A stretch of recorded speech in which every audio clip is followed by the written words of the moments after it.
اس گاؤں سے، اس مدرسہ خدام القرآن سے اتنا بڑا ایک صدقہ جاریہ اور اتنا بڑا چشمہ علم اور روحانیت کا، تربیت کا فیض پوری دنیا میں پھیل رہا ہے،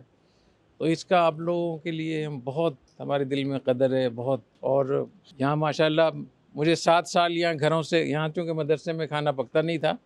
تو ہر طالب علم کا طے ہوتا تھا کہ اس طالب علم کا کھانا کس کے گھر سے آئے گا اور اس کا کس کے گھر سے آیا تھا، تو جو چھوٹے بچے ہوتے تھے وہی لے کر آتے تھے۔ تو 7 سال مجھے الحمدللہ یہاں توفیق ملی طلباء کا کھانا کھانے لینے کے لیے۔ میں ایک وقت میں 10 طلباء کا کھانا بھی لا سکتا تھا،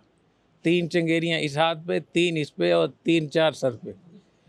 اور اتنا زیادہ یہ سروس میں نے یہاں کی تھی کہ میرا جو سر ہے نا اندر بیچ سے پچکا ہوا ہے،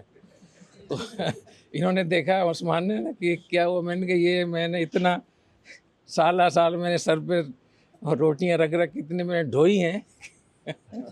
کہ میرا سر جو ہے وہ نیچے پچک گیا بیچ میں۔ اور یہاں کی جو گھروں سے جو کھانا ملتا تھا وہ اتنا بہترین کھانا ملتا تھا کہ دہی میں بھی مکھن ڈال کے دیتے تھے، اور کبھی ایسا نہیں ہوا کہ ساگ اور مکھن نہ ہو۔ اور ہم یہاں رہ کے اتنے چٹورے ہو گئے تھے کہ جب ہم کسی بھی مدرسے میں گئے تو ہمیں وہ کھانا نہیں ملا، ہم کہتے تھے کہ جو چھتی چک میں کھانا ہمیں ملا وہ کہیں نہیں ملا۔ ہم ایک مدرسے میں گئے پڑھنے کے لیے تو وہاں کھانے کا بڑا مسئلہ ہوتا تھا، تو ہمیں چھتی چک بہت یاد آتا تھا۔ تو میں نے خط لکھا یہاں، استاد جی کو خط لکھا اور جوابی لفافہ بھی ڈال دیا،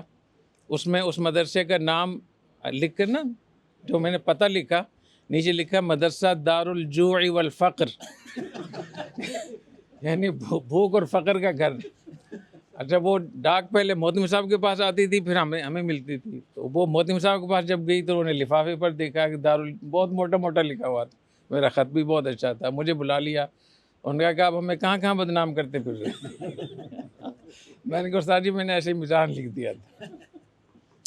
اور 2 مرتبہ ایسا ہوا کہ وہاں ہم نے فاقہ کیا، یعنی کچھ بھی نہیں تھا مدرسے میں، تو آپ کے اخلاق اور آپ کی محبت، اخوت، تعلیم، تربیت، شفقت، سرپرستی